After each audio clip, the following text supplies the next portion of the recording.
I promised myself that I was going to do this video because it's not for me. It's for you all.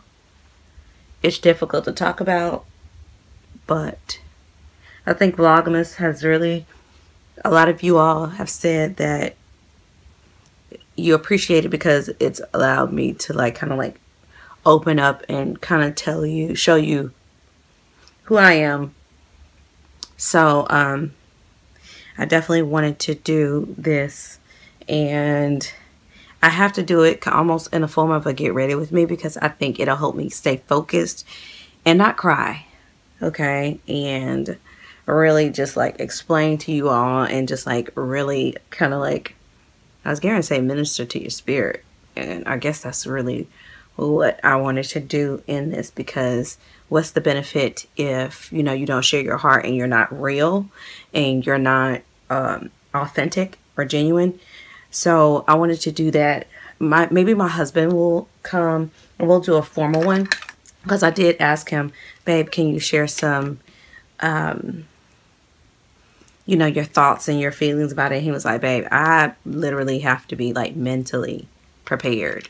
Not to say that he wasn't, but I feel like it is something that you have to think about the topic and make sure that you stay on point, because it's a whole different ordeal about what I'm getting ready to talk about. So I don't know. I don't know if you want to call this a story time. I don't know if I want to call this like, I don't know what I'm going to call this, but I know I got this on my channel, and then I was talking to y'all hear me talk about CJ all the time. She's literally like my YouTube sister, but we talk a lot off camera. We do a lot of collabs. She's the one that I've done the most collabs with, and it's just because I love her and she's my sister and that's my girl. So but we talked about this because she said she got this a lot on her channel during Vlogmas, and how you all both, you know, we decided, we were like, girl, let's do the Vlogmas. We have that kindred spirit. Both of us are, well, have been youth ministers at our church and have dealt with youth and have gone through a lot. And, you know, to me, the only way that you really can minister is to share, you know, you don't have to share your business, but you definitely have to be, you know, have empathy and compassion towards other people to be an effective minister. Let me say that, because there are ministers that are ministers, but they may not be as effective. And I want to be one of those effective ministers. But that's another thing that you learned about me, is that I am a minister at my church. And so what I want to talk about is dealing with loss. I don't know. I think I briefly talked about it on my channel, but a couple of years ago, before we had our two sons, our beautiful sons, and you know, I put them in my vlogs and in my videos sometimes as a testimony. I know some people are like, oh, you know, my husband's okay with it. I'm okay with it. I've put them in there. That he's been in my videos as well. And I might not tell you all what I'm putting on my face because I'm more concerned about discussing this with you. So I will leave a link, or I will leave in the description box everything that I'm putting on my face, okay? Because this is not about makeup today. I'm just using makeup as a focal point for me to get at my point. But it's definitely not about makeup today, okay? I know this is a beauty channel, but this is also a vlog, and this is, I know before I've showed you all my daily routines, what I do, everything, but this is about me talking to you all, and I thought this would be a great ending to Vlogmas. So the topic we're talking about is dealing with loss. And like I said, I know a couple of years ago, I don't think I've ever talked about this to you all, but let me get my, oh, here's a mirror.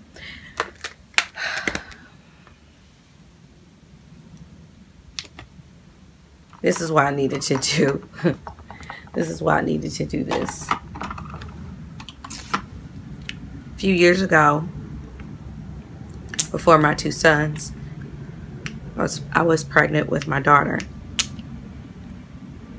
and some complications happened. First of all, it was hard for me to get pregnant. I didn't have my son until I was already 8 years on marriage, and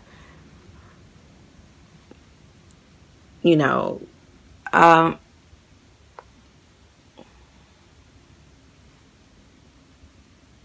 just trying to like process. Okay, me and my husband, we were trying to have children, and because we were happy, you know, 2 years after we were married, it was like, oh, we think, you know, this would be great for us and everything. So I get pregnant, lose that baby, go into a depression. 4 years after that, which is 6 years, get pregnant with our daughter. So it's 6 years after our marriage. And it was hard. It's hard because when you want something, you feel like you've done things the right way. Both me and my husband, when we married, we were virgins. We felt like we did things the right way. So we had God in our corner. So, you know, it's going to happen for us. And I was pregnant with my daughter, our daughter, and had some complications close to around the 6-month period. Went to the doctor. They were like, you need to go to the ER like right now. I go there. They were like, they told me nothing. And I understand why. You know, you don't want a pregnant woman freaking out in the doctor's office. So they tell me to go to the ER. Doctor is there. And they were like, you are losing your baby. I'm like, what do you mean I'm losing my baby? I'm coming in here for a checkup. And you're telling me now I'm at the ER in, what do you call it? It's not even scrubs, in a gown. And you're telling me I'm going to have to deliver my baby. And I'm not going to be able to take her home.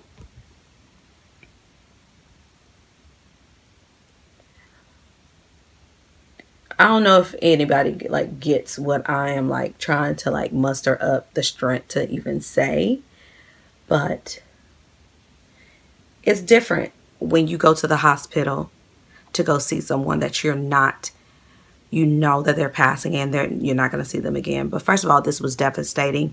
Number two, when a mother goes into the hospital, you expect to take the baby home. I'm not going to even get into how horrific it was to go home with no baby, deliver the baby like a full-term mother would, have the baby die in your arms, you hold them. My husband held her. Brooklyn. If you ever hear me talk about Brooklyn, that was what her name, Brooklyn Elise. So yeah, she had a name. She lived for 3.5 hours and died in our arms.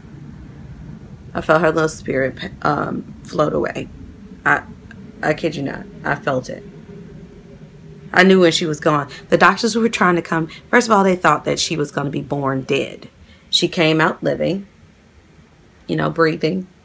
And because the reason why she couldn't the reason why she couldn't survive was because her little lungs were not developed the way that they should have. And if they put a tube down her mouth, it would have ripped her lungs, because what the tube would have done was inflate the lungs. But because her little body could not, oh my God, I can't.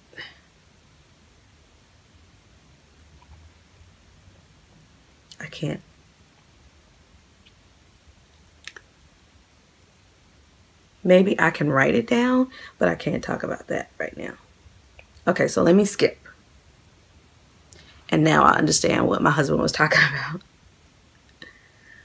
But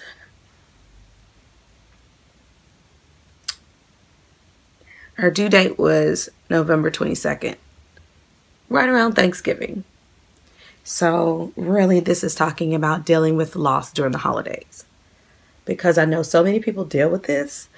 And I really do believe, you know, if it wasn't for my daughter, I'm fast forwarding because I can't talk about the details. I'm definitely going to share the details maybe a little bit later when I feel like I have the the strength. But right now, so my makeup doesn't run off and I stay focused to the task of like really talking to you all.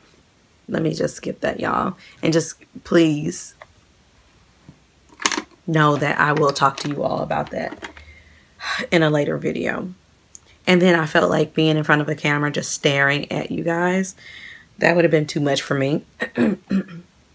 So y'all, I'm just putting on everything wrong on my face, but it's because I'm trying to focus on what I'm telling y'all. Like I'm putting on concealer. I haven't even put on my foundation yet. That's how like intense this conversation is, but it's okay. It's okay. So because I can drag this down and use the other part. Yeah. What was I talking about? Okay, so to make a long story short, I had to deal with the holidays, being around the holidays. Now, this is one of the things that I think was so detrimental that I feel like, you know, especially if you're a husband and wife and you're dealing with something like that particularly, is that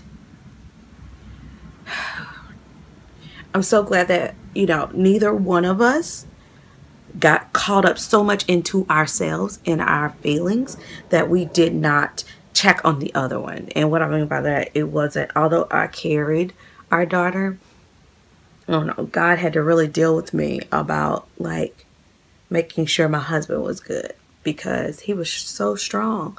But y'all, men hurt too. And what was like, I think one of the hardest things, and I get about my husband having to like take time, she looked so much like him. And I always wonder, like, she's a beautiful girl. Like, she had this beautiful, rich, reddish brown skin. Not like my son's. She was actually like darker, but it was like this beautiful indigenous skin. Oh my goodness. Beautiful daughter. I mean, she had all her features and everything. She had a lot of hair. So, just beautiful. But maybe I'll talk about dealing with like loss in pregnancy in another video, because I know that can really affect a woman. And it can affect you to the point where it makes it difficult to have more babies, you know. And we definitely need to overcome that, because, you know, you have to be in a mindset to even be pregnant again. You know, it's not about, you know, forgetting the child if you get pregnant again. I mean, it's so many different things that go through your head. But yeah. So, I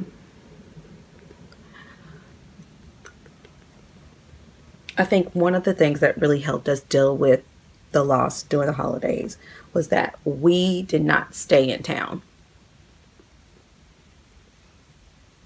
I think I gave that idea to another friend of mine. She had lost her son, and I was like, don't be in town, like, get away. It helps you because you're in a different location than where it happened. So for instance, like the whole ordeal with me, this is a bit dark, but we're gonna lighten it up. The whole ordeal with me and my husband, it happened, I was at home.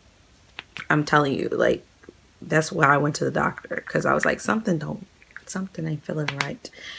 And I was like, let me just check. I'm going in for a check-in. Everything will be okay, you know? And so, yeah. But everything wasn't.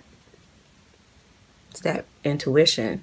Like, I was like, if this doesn't feel right, let me just check and see. And that's what the case was. But I can definitely talk about, like, high-risk pregnancies if you guys want me to come back and talk about that. Because I was on bed rest with both of my sons. And maybe that can shed some light and help you guys. But anyway, don't stay in town. let me change the channel back. Especially if it's your first, you know, holiday dealing with the loss, I highly encourage, if you can't get out, go to a hotel. Seriously. I mean, I'm not telling you what to do, but I'm just telling you what helped us. And the suggestion that I've given other couples, especially if you're a couple dealing with it, if you're single dealing with loss, go out and do something out of the norm. You know, maybe it's getting yourself a ticket to like Hawaii, or because I'm gonna tell you, sun helps so much. You got to get out, and like being under the covers does not help. And I know there's a time of mourning, but I feel like that there's a healthy way to mourn, and then there's a way of mourning that spirals into into depression, where you kind of, I don't want to say you kind of, it can bring on thoughts of like harming yourself, or, you know, just like unhealthy mourning. And it's okay to like mourn. It's good to mourn. Like, you wouldn't be human if you didn't mourn the way that you did. But there's when I say a healthy way, like this happened 8 years ago. And do y'all see I'm still having issues with like discussing it? But like, I felt like God, with the help of God and my husband and my parents, his parents, my mom, my dad, I feel like, you know, really having some people that may not, you know, they may not understand, but certainly, you know, having somebody to talk to. I had people to talk to, had people praying for me. I think that's one of the things that even mattered the most too, is knowing that people are in support of you. I had people, you know, I'm gonna be honest, they were thinking about themselves and not what I was actually going through. Okay. And that's all I'm gonna say about that, because that doesn't even matter. It doesn't. The only reason why I'm telling you that is because you will have people who are not thinking about like what just happened. And it's okay. They've told you who they are, and move on from it. Concentrate on the people who are there in front of you supporting you. If you have other children, make sure that they are not feeling neglected because of that, because that can be an issue. With our second son, with Joseph, the baby, who's about to turn 2, we had to make sure that Elijah, who's 6, didn't feel neglected, because my second pregnancy, not my second, that was actually, Joseph is my 5th pregnancy. I just have 2 living children here, but Elijah feeling like he's still like our child and loved was an important thing we wanted to make sure.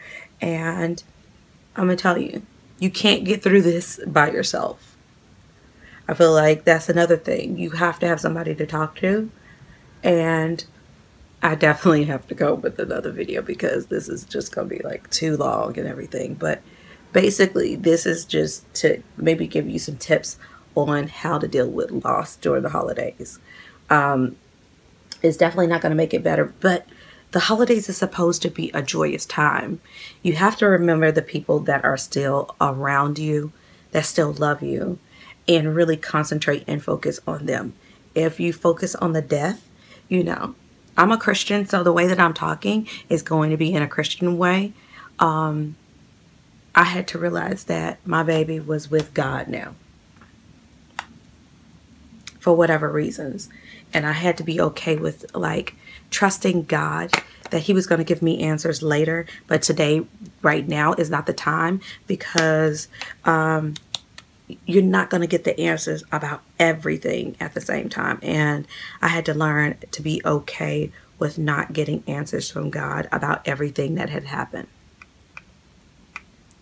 I'm not saying it's easy, but I was in a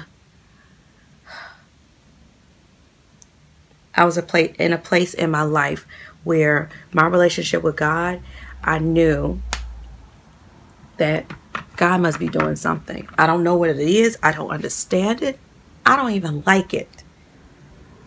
But if it says all things work together for good to them that love God and are called according to his purpose, then I had to believe that because God knows what he's doing, obviously I don't understand. It hurts. I know that me and my husband want children and this is bothering me, but God knows what he's doing. So I need to like just wait on the answer. I don't like it. I'm still going to praise God, you know. And that's another thing, is to make sure that there's some point of joy in a part of your life where you can go. YouTube, and I talked about this in my previous vlog, is that watching certain inspirational, even if it was about makeup, you know,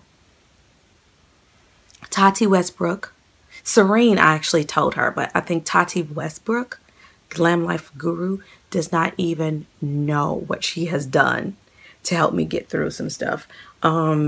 Natural 85, I'm just calling out, you know, channels that I could actually go to, and because of their bubbly and happy spirit, you know, I've never watched a channel like Tati's that she could talk about products that disappoints her and still have a positive vibe. You know, some people are like, ooh, wow, this is like, oh no. But I was like, she could even talk about, it helped me see that you can talk about stuff that you don't like and still like have some poise and some, I don't want to say class, but you can still have, you don't have to be ugly about it, you know? So, I mean, just because, it's funny, she was talking about makeup, but to me, she wasn't talking about makeup. You know, you can watch how when a person doesn't like something, and I'm like, wow, you know, I know. I'm getting all deep on y'all. Sorry. But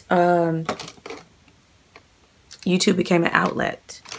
And especially when I was on bed rest, that's actually how I started YouTube, was that I was on bed rest and it helped me have a way to channel because I couldn't leave home.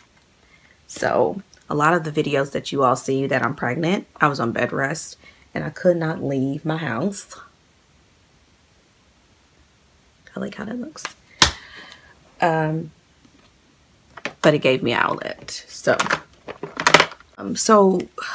getting out, doing something, having a plan. If your friends want to get you out, it's important. Get out. Just get out the house. Just do it. You may not feel like it, but I'm telling you, once you do it, you will feel a release. And I had to learn too. There were moments that things were funny. It's okay to laugh. Do not feel guilty that I'm supposed to be sad right now. Yes.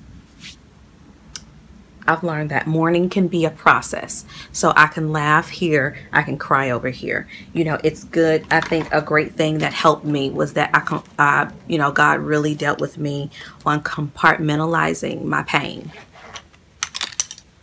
That's basically what it was. Compartmentalizing my pain. And sometimes I laughed. A lot of times I cried.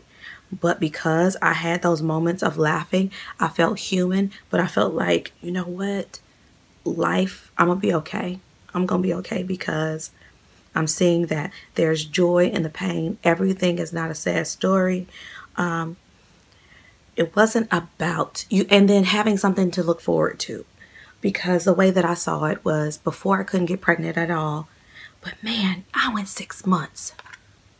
I went 6 months. God allowed me to go 6 months.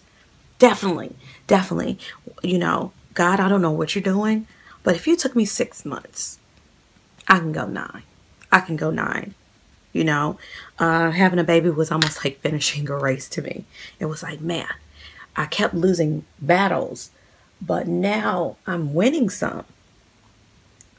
You know, if that's the whole purpose of Brooklyn, you know, letting me know that, hey, your body could take being pregnant. So then it became me being healthy enough to carry a baby. Okay, I'm going to exercise. It wasn't about having a baby the next time because I was still mourning my daughter, but I was like, I'm going to be healthy. I noticed that me being healthy allowed me to get this far. Then I found out what was wrong with my body, you know, but it took some time. Found another doctor. I was like, God, if this is not the doctor that you want to be with, and you know, that's why it says, in all your ways acknowledge him and he'll direct your paths. You know, the doctor that you've always loved and had may not be the doctor that is supposed to move you into the next level of where you need to be. So I got a specialist and I was like, God, put me in front of the person that you want to, this new doctor. And 2 people have given me the same, no, 3 people have given me the same recommendation about the same doctor and didn't know each other. So I was like, God, this must be your sign to me. Y'all, it was a sign. To the point where this doctor's name was Emmanuel. And I am really huge on names. And Emmanuel means God with us. God with us. So, I don't know. I believe in God was giving me my answers. If it wasn't for Brooklyn, I wouldn't have known that I even had an incompetent cervix. So be okay with not knowing what the answers are right up front, because really a lot of times the moment of realization does not happen really until after, because you wouldn't probably pay attention to it anyway because you're so caught up into the emotion of what just happened, the devastation, that when, you know, when the realization of what has happened or what you're supposed to learn from it, you probably wouldn't pay attention anyway because you're so devastated, you're thinking about something else. So be okay with not knowing everything up front.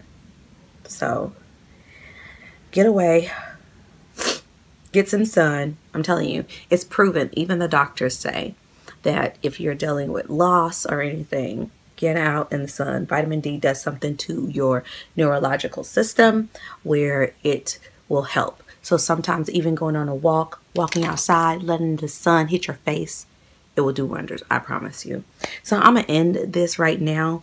Let me know if you all want me to come back and like talk to you some more. Even if it's just like staring at the camera talking to y'all, I definitely could do that. But I wanted to like, I'm not going to end the Vlogmas probably with this portion. I'll probably go on, because I mean, I don't want to leave kind of like on a note like that.